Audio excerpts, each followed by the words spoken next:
este computador. Aí é só clicar em entendi, assim, na frente. Vai aparecer uma mensagem, clique em entendi. Não, ele já falou que já está gravando aqui, nem precisei clicar no Não, é entendi. porque aparece pra entendeu? Para nós, né? Ah, tá. Então tá bom. Então já estamos gravando, para quem vai assistir depois, para as 12 pessoas que vão assistir depois, porque todo vídeo tem 12 pessoas diferentes que assistem. Só que eu não sei praticamente nenhuma delas. Quem são essas 12? São os Então 12 vocês 12, apóstolos. deve ser, provavelmente. Então vocês 12, por favor, mandem mensagem, avisa que vocês estão assistindo, porque eu não sei quem são, né? Pelo menos para a gente mandar um oi. Depois de um longo e tenebroso inverno, viagens para a Europa, labirintites e cocitas, mas vamos continuar aqui. A gente tinha ficado prometido lá atrás que nós hoje falaríamos de Santíssima Trindade. Talvez de todos os temas que eu já dei em evangelização adulta, o mais difícil de explicar, o mais difícil de entender, e o que gera mais dúvidas nas pessoas. Até porque ele desemboca em um monte de outras coisas que nós vamos ver ao longo dos encontros e a gente vai precisar voltar e recorrer a esse entendimento aqui desse encontro, pelo que a gente vai ver para frente. E é também tido como o principal mistério da fé cristã. É tido tranquilamente como o principal mistério, porque de fato ele é a revelação mais clara de Deus, mas ao mesmo tempo ele nos mostra a nossa incapacidade de compreender Deus. A começar pelo conceito de que a Santíssima Trindade são três em um que são três. Só isso para nossa mente já é bastante limitado para a gente entender, mas o que a gente vai tentar conduzir aqui, eu não sei se um encontro só vai ser o suficiente, mas é entender a lógica por trás disso, entender como que esse entendimento, compreender como esse entendimento chega até nós, e principalmente, que eu acho que é o mais importante de quando se trata desse assunto, não é nem saber o que é saber o que não é. Porque aí é que está o problema. São as interpretações erradas que nos levam a cometer heresias, inclusive. Vou dizer, da minha parte, da minha mãe e do meu pai que estão aqui, de católicos que vão estar nos assistindo, todos vocês já cometeram heresia, ou muito provavelmente cometeram uma heresia sem saber, por conta do entendimento do que é a Santíssima Trindade. Eu vou explicar lá na frente qual é essa heresia que a gente infelizmente comete. Bom, vamos começar aqui, antes de falar da Santíssima Trindade propriamente dita, entender dois conceitos que eles nos ajudam na compreensão lá na frente. Primeiro, a diferença de teologia e economia. Teologia é mais fácil, né? Theos, Deus, logos, ideia, lógica, conhecimento, razão. Ou seja, nós estamos falando de Deus em si, Deus lá em cima, lá no ser, a mente de Deus, a própria identidade de Deus. A outra é economia. Economia não tem nada a ver com dinheiro, com monetária, não. A palavra economia vem do grego oikos, que significa casa, e nomia, que significa administração, ou governo. Ou seja, é o governo da casa. As obras de Deus e o seu relacionamento conosco. Como Deus governa o seu relacionamento conosco, e é mais ou menos isso que significa economia. Para entender com exemplos práticos, para ficar mais fácil.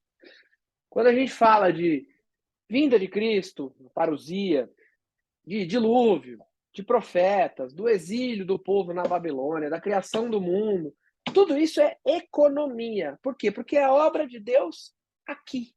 Então, toda a obra de Deus na nossa vida, aqui na Terra, é a economia. Tá? A teologia é o Deus lá em cima, no próprio ser, no entendimento dele. E por que a gente precisa entender essa distinção? Porque essa distinção, como é que eu vou saber, então, que Deus, lá na identidade dele, ou seja, na teologia, ele é Pai, Filho e Espírito Santo? Primeiro ponto, nós vamos ver nas Escrituras indícios que nos apontam para a Santíssima Trindade. Mas não tem em nenhum lugar na Bíblia escrito que Deus é uma natureza e três pessoas. Que o Pai, o Filho e o Espírito Santo são Deus. Que o Pai, o Filho e o Espírito Santo são uma coisa só, mas são três pessoas diferentes. Isso não está escrito na Bíblia. Então a gente precisa encontrar onde? Na economia, ou seja, nas obras de Deus aqui na nossa vida e na nossa terra. E onde é que a gente começa a obter essa percepção de Santíssima Trindade? Tudo gira em torno de Jesus. Tudo gira em torno da segunda pessoa da Santíssima Trindade. Primeiro porque Jesus começa a explicitar ou a indicar esse caminho quando ele se refere a Deus como Pai. A gente já falou em alguns encontros anteriores da percepção do povo de Deus como Pai. Existia a percepção de Deus como Pai, mas nunca Deus como Pai na realidade, na acepção da palavra, mas com o amor de Pai. E Jesus é o primeiro a chamar Deus de Pai propriamente dito. É ele que traz esse entendimento de chamarmos Deus de Pai. E ele se reconhece como Filho de Deus. Mas aí tem uma coisa importante. Quando Jesus chama Deus de Pai e nos pede para chamar Deus de Pai, Jesus sempre faz uma distinção. Jesus nunca disse em nenhum trecho de nenhum evangelho, em nenhuma tradução, nem no original em grego, nem na Vulgata em latim, o nosso Pai. Jesus nunca disse isso. A gente vai ler lá no Evangelho de São João, que tem um dos exemplos de como isso é tratado, no versículo 20, no capítulo 20, versículo 17, Jesus fala assim, capítulo 20, versículo 17. É isso. Isso aqui, esse momento aqui, já é, só para contextualizar, já que nós estamos no capítulo 20, nós já estamos no final do Evangelho de São João, é após a aparição de Jesus a Maria Madalena. Ele aparece para Maria Madalena, Jesus fala, mulher, por que choras? A quem procuras? E ela, pensando em ser o jardineiro, ela diz, Senhor, se foste tu que o levaste, diz-me onde o puseste e eu irei buscar. Ela está falando com Jesus, achando que era um jardineiro que tinha tirado o corpo de Cristo do sepulcro. E aí Jesus diz para ela, Maria. E aí, voltando-se, ela lhe diz em hebraico, Rabuni. Rabuni significa mestre. Daí vem a palavra rabino, rabi, mestre. E aí então ela reconhece Jesus, mestre. E aí Jesus lhe diz, não me toques, pois ainda não subi ao Pai. Vai, porém, a meus irmãos e dize-lhes, subo a meu Pai e vosso Pai. Jesus faz essa distinção muito clara. Isso acontece em outros momentos, mas aqui é um momento muito claro. Subo a meu Pai e vosso Pai. Ou seja, ele está dizendo, Deus é meu Pai de um jeito e seu Pai de outro jeito. Mas é o Pai de todos, mas de um jeito diferente. Subo a meu Pai e vosso Pai, a meu Deus e vosso Deus.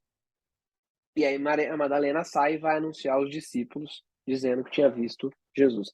Então, sempre Jesus faz essa distinção. O meu Pai e vosso Pai. E vosso Pai. Ele é filho de Deus de um jeito diferente. Aí alguém vai falar, haha.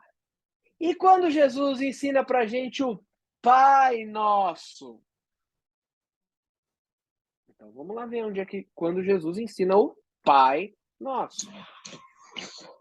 A gente vai encontrar em Mateus capítulo 6. Mateus capítulo 6. Em Mateus. Mateus capítulo 6. No versículo 9. Na verdade, isso. Na verdade, eu vou até ler antes. Isso aqui, o Pai Nosso ele vem na seguinte sequência, quando Jesus ensina a não ser hipócrita e dar a esmola em segredo, e também a orar em segredo. Eu sei que meu pai gosta desse trecho aqui.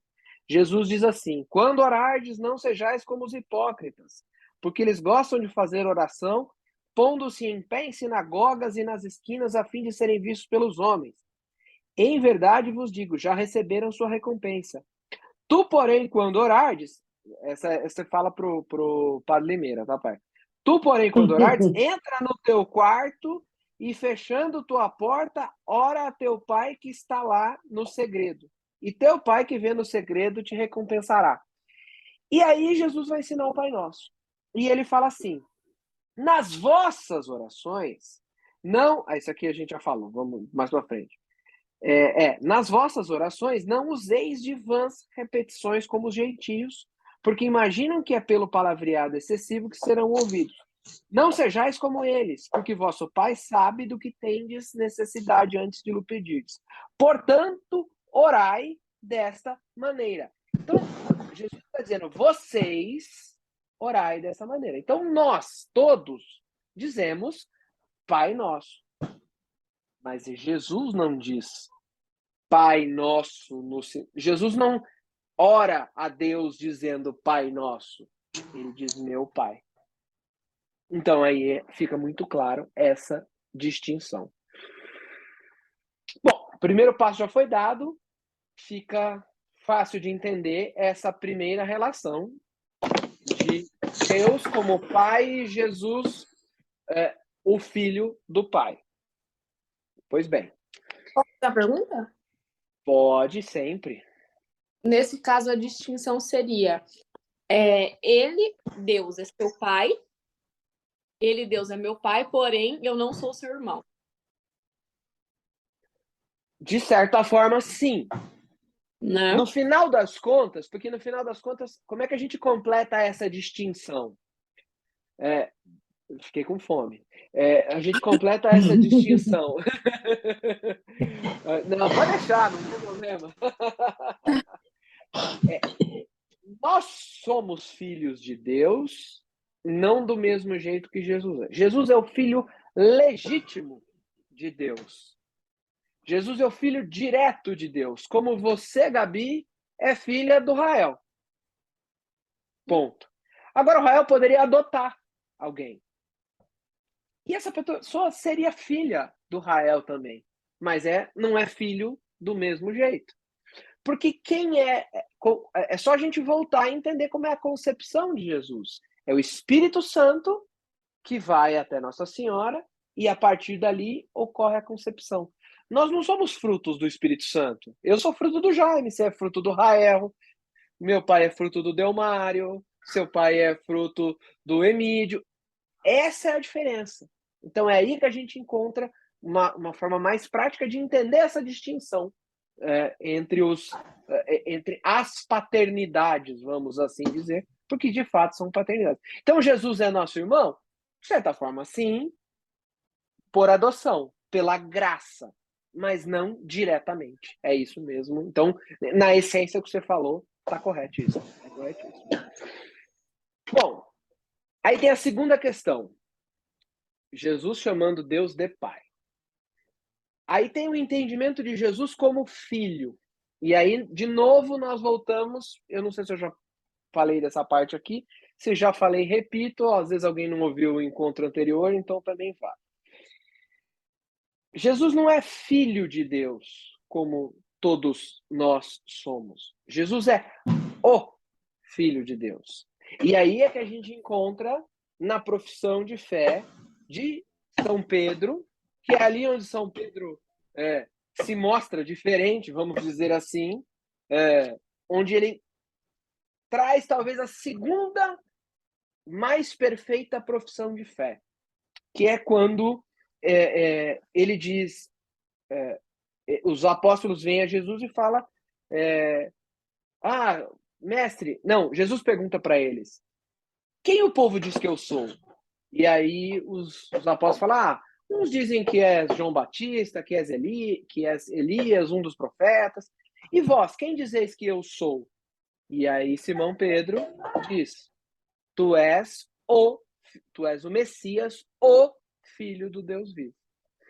E é uma diferença porque todas as vezes que aparece Filho de Deus, no original da Bíblia, aparece hoios, a palavra filho em grego, hoios.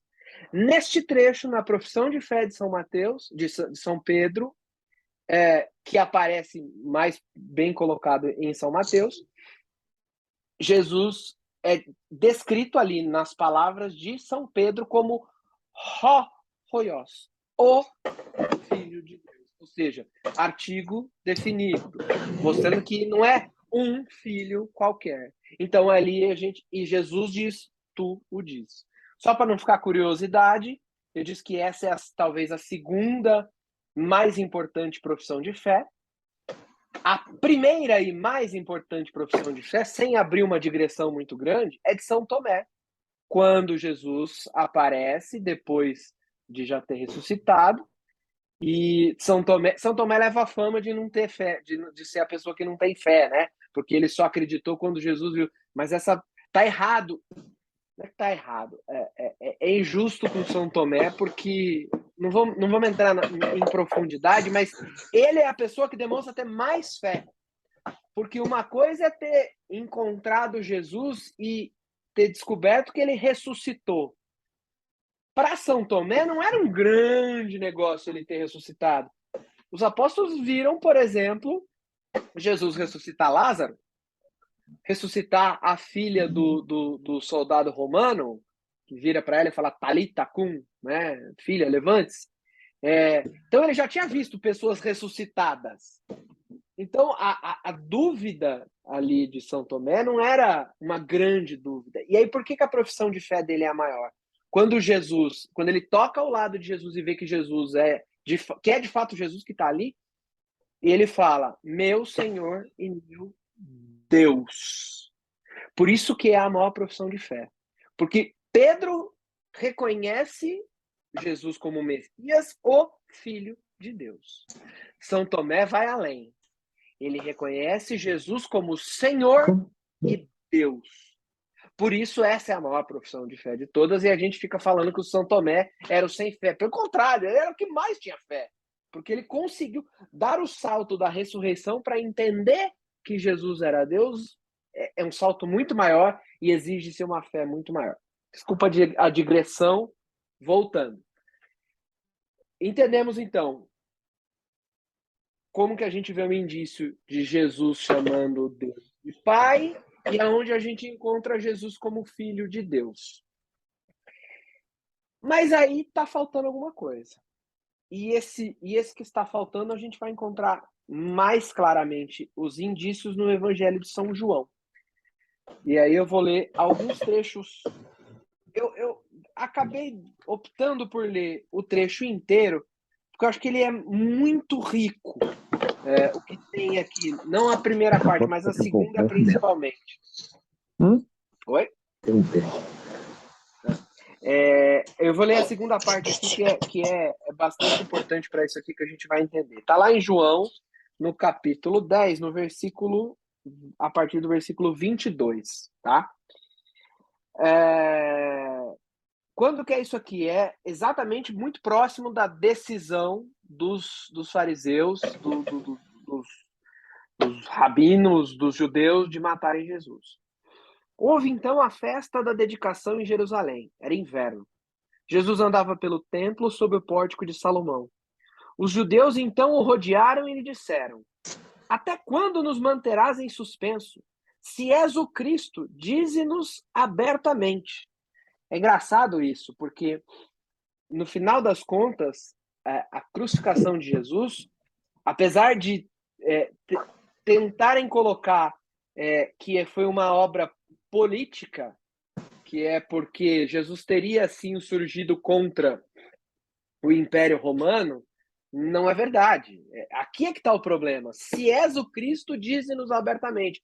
Os fariseus, os judeus, queriam que Jesus confirmasse isso, porque era Jesus se autodenominando o Messias, o Filho de Deus. E isso, para eles, era considerado uma blasfêmia, então, um motivo de condenação. Então, era isso que eles queriam. E aí Jesus responde: já vou-lo disse, mas não acreditais. As obras que faço em nome de meu Pai dão testemunho de mim. Mas vós não credes, porque não sois das minhas ovelhas. As minhas ovelhas escutam a minha voz, eu as conheço e elas me seguem. Eu lhes dou vida eterna e elas jamais perecerão, e ninguém as arrebatará de minha mão. Meu Pai, que me deu tudo, é maior que todos, e ninguém pode arrebatar da mão do Pai. Eu e o Pai somos um. Então aqui a gente começa a entender o indício, e talvez foi daqui que a chavinha de São Tomé começou a ligar. Peraí, como é que é isso? Eu e o Pai somos um, né? Ninguém entendeu logo de cara, mesmo os apóstolos. Mas Jesus diz. Hoje a gente olhando de trás para frente fica um pouco mais fácil de entender. Mas na época isso não foi entendido. Eu e o Pai somos um.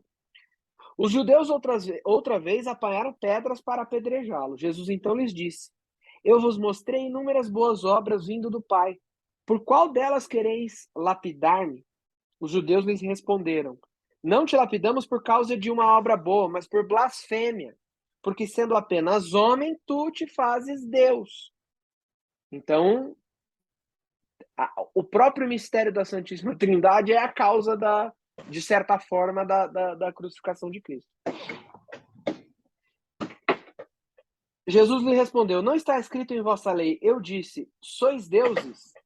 Se ela chama deuses, e aqui é deuses de D minúsculo, aqueles aos quais a palavra de Deus foi dirigida, e a escritura não pode ser anulada, aquele que o Pai consagrou e enviou ao mundo, dizei blasfemas, porque disse, sou filho de Deus. Se não faço as obras de meu Pai, não acrediteis em mim. Mas se as faço, mesmo que não acrediteis em mim, crede nas obras, a fim de reconhecer de uma vez que o Pai está em mim e eu no Pai. Então aqui a gente tem um indício. Jesus repetindo mais de uma vez, eu e o Pai somos um, o Pai está em mim, eu estou no Pai. E aí lá no capítulo 14, a gente vê um outro indício, um outro indicativo. O capítulo 14 é exatamente após o final da Santa Ceia.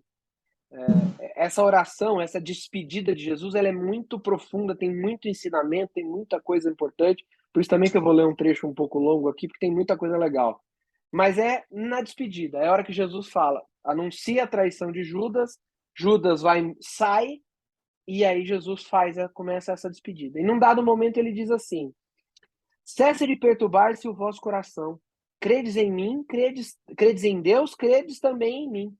Na casa de meu pai há muitas moradas. Aqui eu faço um parênteses.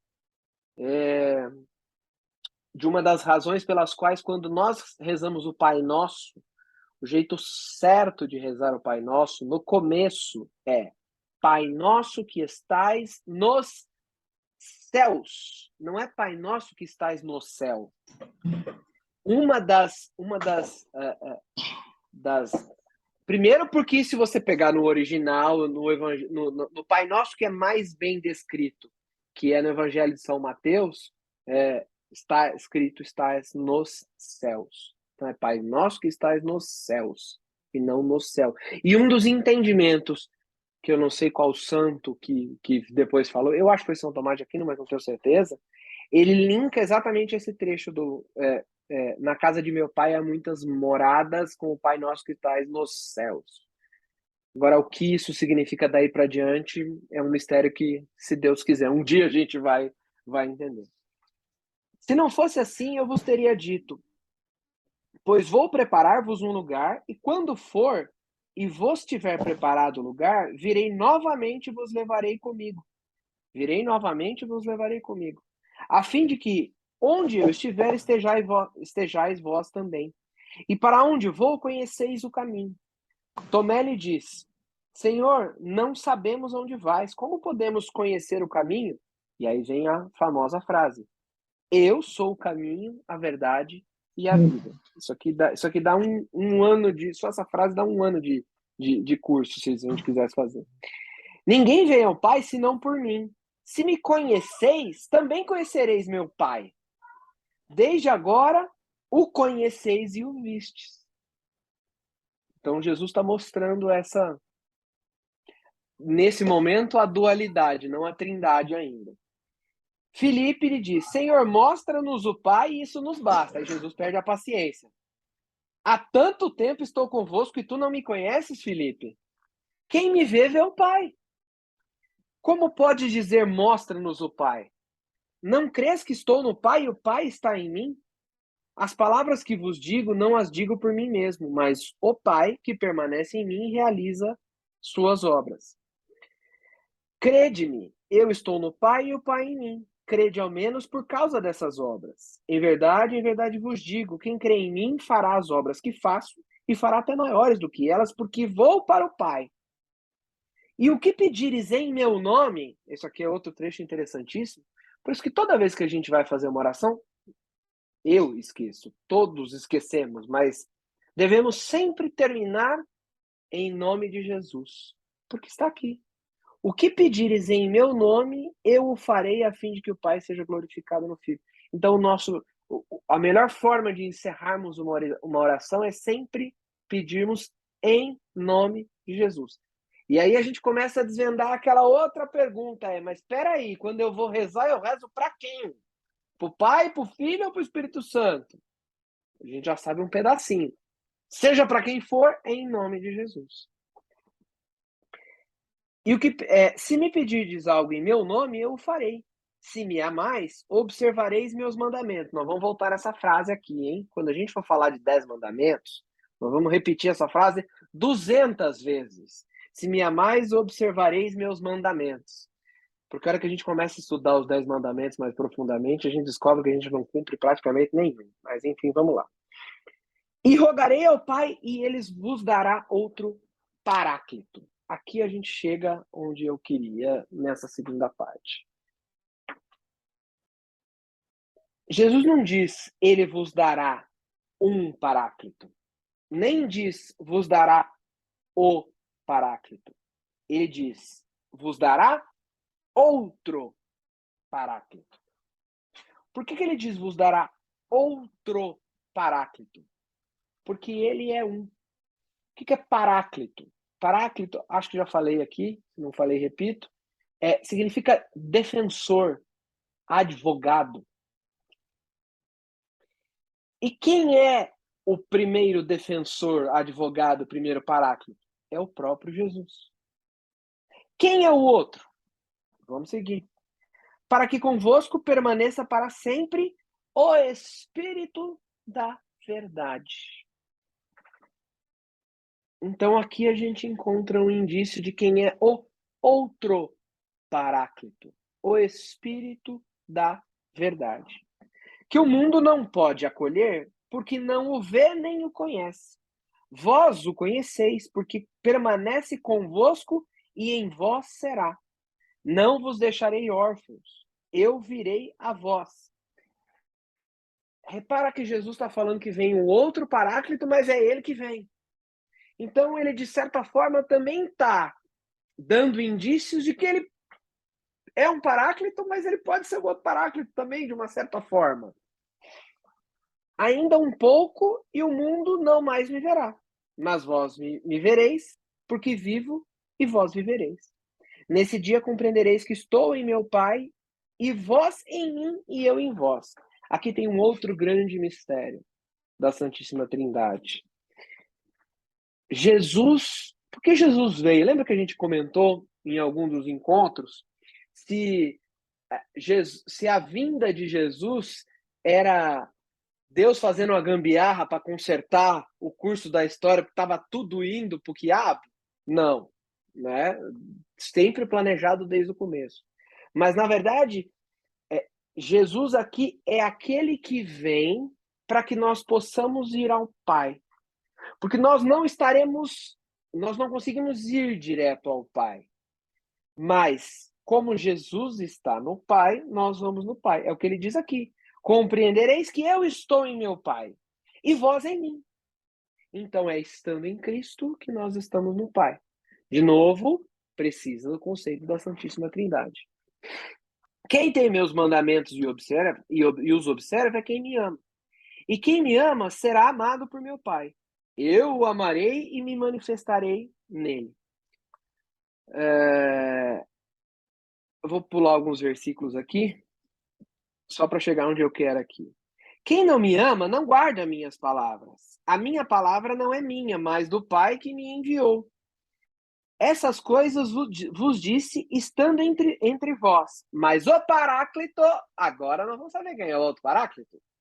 O Paráclito, o Espírito Santo, que o Pai enviará em meu nome, vos ensinará tudo e vos recordará tudo o que vos disse. Esse é outro que a gente vai longe falando desse versículo, mas vamos, que nem o Jack Stripador, vamos por partes.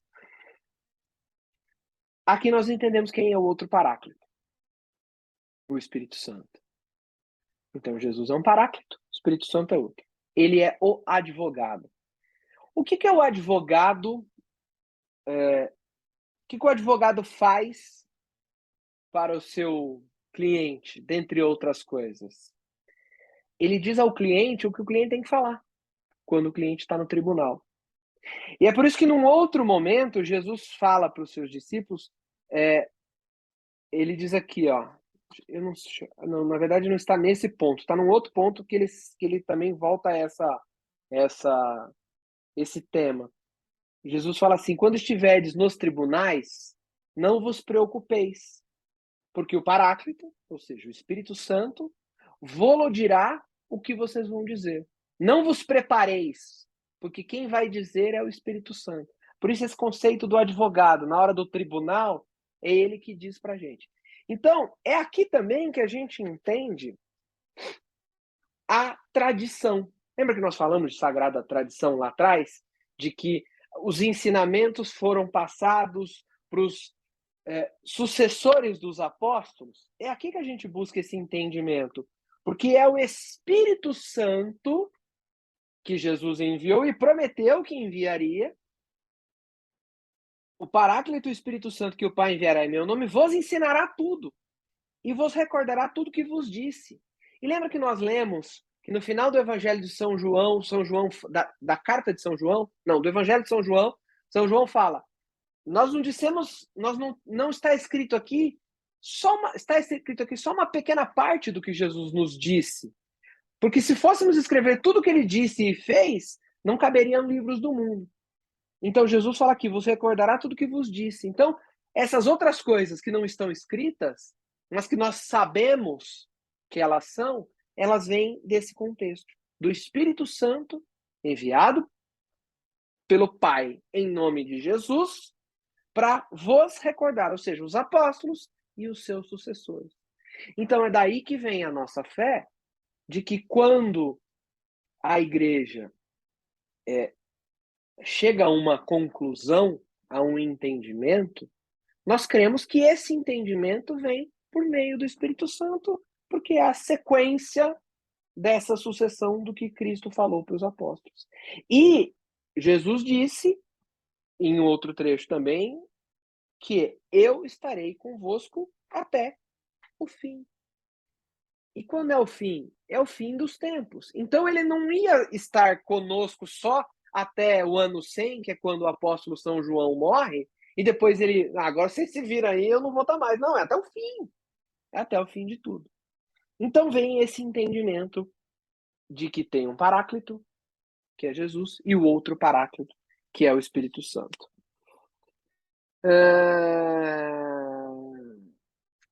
Bom, acho que desse trecho já tá bom. Esse aqui assim, eu particularmente gosto, é até um pecado falar isso, mas o Evangelho de São João, ele é muito maravilhoso porque ele não é histórico, ele é místico, ele é espiritual,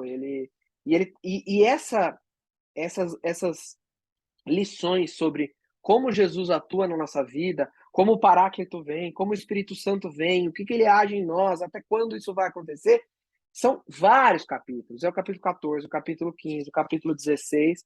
Quem tiver curiosidade, leia o 14, o 15, o 16, e aí no 17 fecha de forma linda, que é a oração sacerdotal.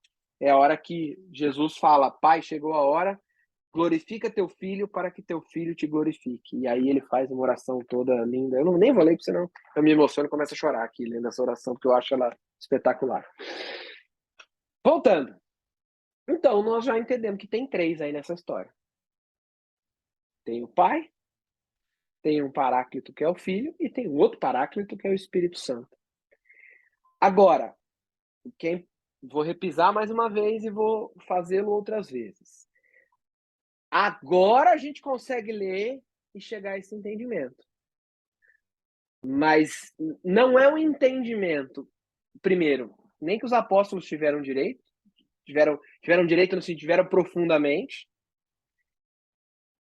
e nem subsequentemente, nem pós-apostólico, isso, e a gente vai tratar disso aqui, não foi um entendimento fácil de se obter, de ler e ver claramente. A gente pegando de trás para frente, pegando o bolo pronto e desfazendo a receita e entendendo que tem açúcar, que tem leite, que tem farinha, fica fácil. Agora pega de trás para frente, sem nunca ter ouvido falar de Santíssima Trindade, sem nunca ter ouvido falar que Deus é Pai, que Jesus é Filho, que tem um outro Paráclito, que é o Espírito Santo, um está no outro, o outro está no um. Se ouve um negócio desse, é por isso que eu perdoo. Eu perdoo, quem sou eu para perdoar? Mas é por isso que a gente tem que dar uma certa. Dar um pouco de crédito para os coitados dos apóstolos. Imagina. Chega o cara, do nada, com eles, começa a falar um monte de coisa, ressuscita um daqui, outro de lá, multiplica os pães, e de repente ele fala: eu tô no. Deus é pai, Deus é meu pai, eu sou filho, eu tô no pai, o pai tá em. É difícil. É difícil. E como é que eles conseguiram compreender melhor tudo isso? Veremos daqui a pouco, vamos voltar. Então, os paráclitos, Jesus e o Espírito Santo, agem naquilo que nós ouvimos lá atrás. Na economia, na obra de Deus em nossa vida. Deus lá do alto envia os 2 paráclitos de formas distintas. Um vem para a salvação e volta. O outro vem e nos conduz até o fim dos tempos diretamente. Então, por isso que eu falei que tudo gira em torno de Jesus, porque de certa forma é a partir dos indícios de Jesus que nós temos a revelação de que o Pai e o Espírito Santo formam não vou nem chamar de trindade por enquanto, uma tríade ali. É Jesus que revela o Pai e o Espírito Santo. É Jesus que revela a trindade, propriamente dita. E é o Espírito Santo, então, que começa a ajudar os apóstolos a entender. De novo, vamos ser bonzinho com ele. Não dava para discernir todas essas coisas sem o Espírito Santo. Eles viam Jesus falando com o Pai, mas não compreendia bem do que se tratava. Eles viram que Jesus era extraordinário, mas deduzir que aquele cara extraordinário era o próprio Deus, criador do universo, que desceu lá de cima e estava no meio deles, aí nós estamos exigindo demais. Não tem como deduzir isso do nada. Agora veja como Jesus vai se revelando aos poucos. Eles ainda não sabiam o que era de fato o Filho de Deus. Ou como eram os 3. Vocês estão trocando de ambiente aí, é isso? Que coisa bonitinha, andando junto. Isso, senta no sofá aí, ótimo, muito bem. Mas o Espírito Santo, o outro Paráclito, revela então, como Jesus disse, vai te ensinar e vai trazer muitas outras coisas mais, outros ensinamentos. O Espírito Santo vos guiará e os conduzirá à verdade plena, o outro Paráclito. E aí, em Pentecostes, as coisas vêm diferente. Em Pentecostes, Jesus já retornou ao Pai, como ele havia prometido, e o outro Paráclito desce. Então, quando Jesus fala, o outro Paráclito vai vir, é exatamente Pentecostes. É o momento em que os 11, não os 12, né? Porque Judas já tinha fofado o pelo e ainda não tinha sido colocado São Estevão no lugar dele. Os 11 estão fechados no cenáculo. Parênteses para falar do cenáculo.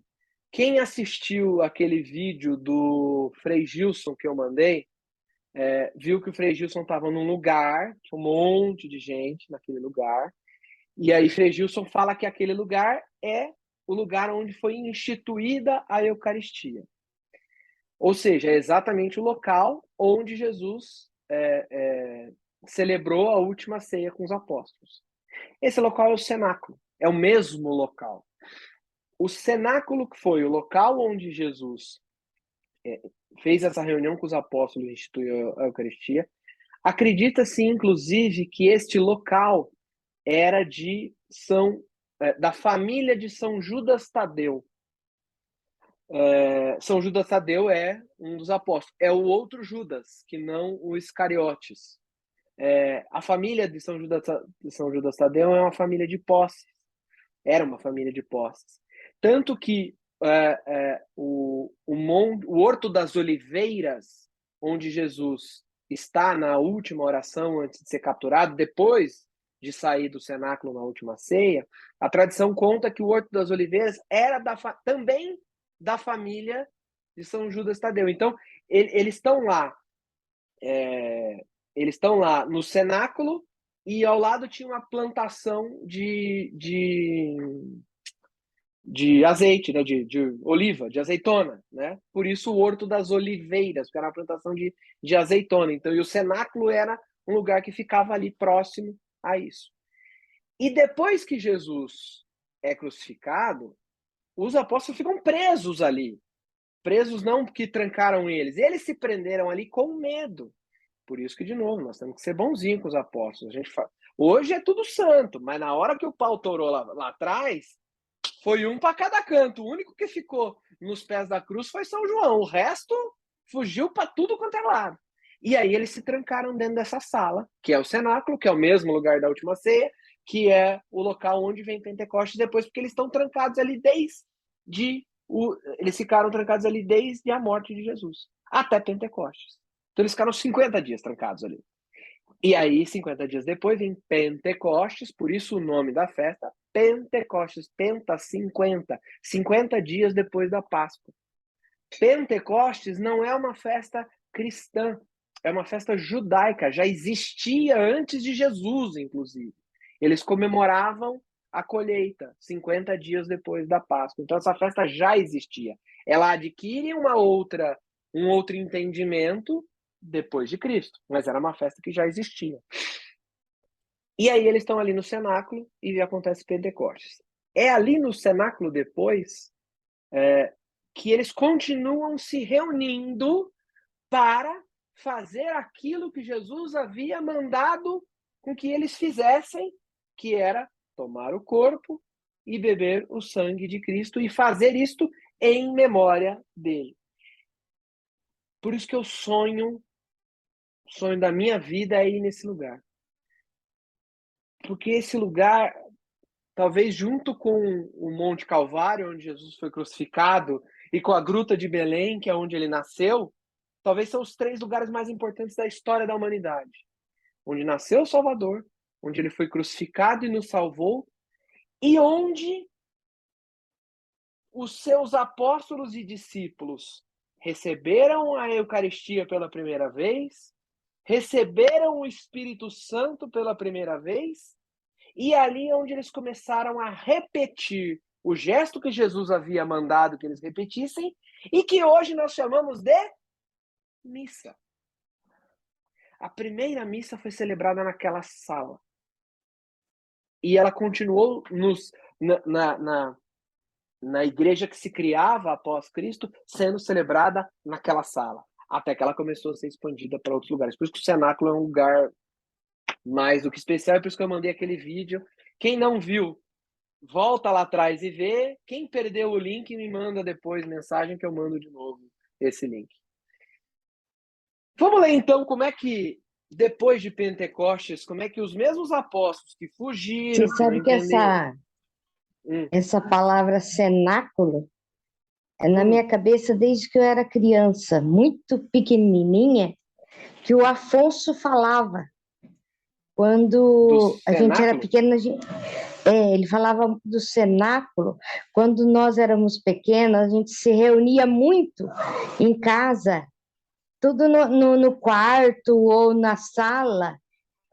A gente era aquele monte de gente, né? Não, imagina. Ele chegava e falava: opa, o cenáculo está reunido, né? E isso tem na minha cabeça há muito, né? Confesso que até uma falha. Eu nunca fui procurar a etimologia da palavra cenáculo. Prometo que vou procurar na próxima e trago um estudo sobre Ele o sempre significado falava dessa palavra. quando a gente estava tudo reunido, ele sempre falava: o cenáculo está reunido. Olha só a compreensão dos apóstolos após... Eliane Garcia está entrando. Significa que o Luca dormiu. Vamos deixá-la entrar.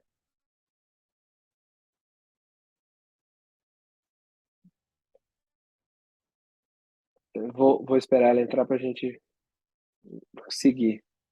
Eliane Garcia, você nos ouve? Só para saber se está tudo ok aí. Sim. Ótimo. Então continuemos. Acabei de falar do vídeo do Frei Gilson aqui, tá? Legal. Então vamos ver então o que esses mesmos apóstolos que não entenderam nada, Filipe vira: mestre, mostra-nos o Pai. Jesus, pelo amor do Pai, eu já mostrei para vocês várias vezes, vocês não entenderam ainda. Olha como é a reação dos apóstolos após Pentecostes. Isso é pouco depois. É a formação dessa primeira comunidade cristã, e nós estamos lá no finalzinho do capítulo 4 de Atos dos Apóstolos. A multidão dos que haviam crido era um só coração e uma só alma. Isso aqui, esse momento aqui, é exatamente após o discurso de Pedro ao povo. Porque o povo está lá reunido, está todo mundo falando: mas o que está acontecendo aí, não sei o que. Aí São Pedro, depois de Pentecostes, desanca todo mundo e falando: a culpa é de vocês que crucificaram Deus aí, agora vocês não vêm falar não. E aí, esse discurso de São Pedro e São João diante do Sinédrio depois, ele gera algumas conversões, alguns primeiros batizados, alguns primeiros batismos, e aí a multidão desses que haviam crido, ou seja, que foram convertidos por Pedro, e alguns haviam sido batizados, eram um só coração e uma só alma. Esses são os primeiros cristãos. Aqui é a criação da Igreja de Jesus Cristo. A criação da igreja, como igreja mesmo, propriamente dita. Ninguém considerava exclusivamente seu o que possuía, mas tudo entre eles era comum. Com grande poder, os apóstolos davam o testemunho da ressurreição do Senhor, e todos tinham grande aceitação. Não havia entre eles necessitado algum. Vocês já ouviram alguma música do Padre Zezinho ou qualquer coisa antiga que usava essa frase, né? De fato, os que possuíam terrenos ou casas, vendendo-os, traziam os valores das vendas e os depunham aos pés dos apóstolos. Distribuía-se então a cada um segundo sua necessidade. José, a quem os apóstolos deram o cognome de Barnabé, olha Barnabé aparecendo aqui pela primeira vez, que quer dizer filho da consolação, era levita originário de Chipre. Sendo proprietário de um campo, vendou-o e trouxe o dinheiro, depositando-o aos pés dos apóstolos. Significa que Barnabé era pagão. Barnabé não era oficialmente um judeu. Ele vinha do lado de Chipre, então ele tinha um distanciamento do povo judeu propriamente dito. Entretanto, certo homem chamado Ananias, de acordo com a sua mulher Safira, vendeu uma propriedade, mas, com a conivência da esposa, reteve parte do preço. Levando depois uma parte, depositou-a aos pés dos apóstolos. Disse-lhe então Pedro: Ananias, por que encheu Satanás o teu coração para mentires ao Espírito Santo, retendo parte do preço do terreno? Porventura, mantendo-o, não permaneceria teu, e vendido, não disporias do dinheiro à vontade? Por que, pois, concebeste em teu coração este projeto? Não foi a homens que mentiste, mas a Deus. Repararam num xistezinho aqui, num entendimentozinho aqui? Primeiro, Pedro fala, encheu Satanás o teu coração para mentires ao Espírito Santo. E depois ele diz, não foi a homens que mentiste, mas a Deus. Ou seja, Pedro, depois de Pentecostes, depois de estar cheio do Espírito Santo, já compreendia que o Espírito Santo também era Deus. De novo, lendo pura e simplesmente, não dá para chegar à conclusão. Juntando todos os indícios, dá para ir para um caminho. A gente precisa dar um passo além. Mas você vê que Pedro, ou São Pedro, o primeiro Papa, ou aquele que levou adiante a igreja, depois de Pentecostes, ele já tinha compreendido isso. Então a gente tem, baseado na Bíblia, o caminho para entender a Santíssima Trindade. Mas reparem, com tudo que eu falei aqui, que ela não é explícita em revelar a Santíssima Trindade. Não está escrito aqui em nenhum lugar, em nenhum momento, que o Pai é Deus, o Filho é Deus, o Espírito Santo é Deus, diretamente. Não está escrito em nenhum lugar que Deus, o Jesus e o Espírito Santo é uma coisa só. Nem que é uma natureza divina e 3 pessoas. Não tá escrito isso em nenhum lugar. Nós só reconhecemos isso e podemos procurar essas lógicas nos escritos porque veio um ato adiante, que foi o discernimento do magistério da igreja. Daí em diante, tudo isso que Jesus deixou, que o Espírito Santo revelou, como revelou para Pedro aqui, nesse caso com Ananias, e revelou para tantos outros e em tantas outras vezes, foi enchendo o coração daqueles que eram sucessores dos apóstolos para compreender e chegar numa compreensão mais clara. Porque, de novo, não está escrito claramente na Bíblia. Agora, tudo isso que eu falei aqui, ele é um entendimento espiritual, de indícios. Agora tem uma outra parte, que ela vai começar a ser uma parte mais técnica, vamos dizer assim. Que aí é o entendimento da fórmula da Santíssima Trindade. Primeira coisa que precisa ficar claro. E aqui deixa eu olhar o horário. Nossa, não temos mais tempo.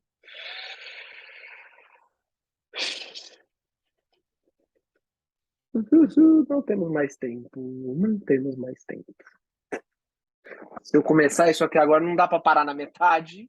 E isso aqui vai levar mais um pouco de tempo. E aí a gente estenderia mais de meia hora, sem sombra de dúvida.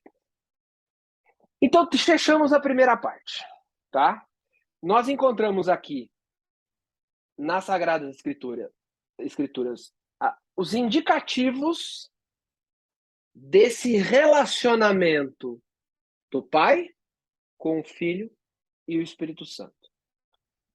Já sabemos, pelo que está escrito aqui, que isso que nós entendemos hoje como o mistério da Santíssima Trindade faz sentido baseado nessa lógica que nós encontramos na Sagrada Escritura. Agora, como é exatamente que isso funciona? Como é, então, para quem eu rezo? Como é que atuam essas três? São três deuses, então? Qual que é essa heresia que nós cometemos, então, nas missas, nos terços, ao não prestar atenção e talvez não ter um entendimento mais profundo do que é a Santíssima Trindade? Espera aí, mas o hinduísmo tem lá Shiva, Ganesha e não sei o quê, também é Santíssima Trindade? E o entendimento, por exemplo, de alguns adventistas da Igreja de Jesus Cristo dos Santos dos Últimos Dias, que são os Mormons, Testemunhos de Jeová, que não entendem Jesus como Deus. Será que eles são religiões cristãs, então? Tudo isso a gente vai ver no próximo encontro e vai fechar esse entendimento espero, da Santíssima Trindade e mesmo que de leve, compreender a lógica de Deus nessa estrutura. Do que nós falamos até aqui, dúvidas, perguntas, contestações, coisas para eu não saber responder e ter que buscar para a semana que vem? Ele abre o clímax e encerra nele, igual novela. Não foi de propósito. Foi por causa do tempo mesmo. Então, Não, muito... Oi? Desculpa. Foi muito bom, por mim tá. Eu quero fazer uma pergunta, não é bem do assunto, mas é sobre um personagem aí do assunto. Vamos O parar a Ananias. gravação, só um pouquinho. Vamos parar a gravação para o vídeo não ficar longo para quem está assistindo gravado. Não vai ficar sem Ananias também. Tá bom. Mas eu vou só parar a gravação. Pessoal que está gravado, então acompanhe lá no grupo. Vamos ver se a gente consegue fazer semana que vem. Eu não sei se a gente vai conseguir, mas a gente vai conversando no grupo lá, se for possível. A ideia é ver se a gente faz mais uma semana seguida, se todo mundo puder, ou pelo menos se uma boa parte puder. Pelo menos se os que vieram hoje puder, já vale.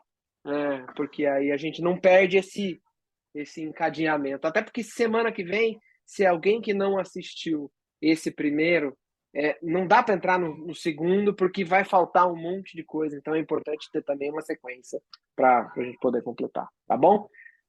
Abraço para quem ficou na gravação. Ih, caramba. Apertei o botão errado. Caramba. Vai tá caramba. escrito em É aqui, interromper a gravação. Meu Deus, quase que eu encerrei a reunião.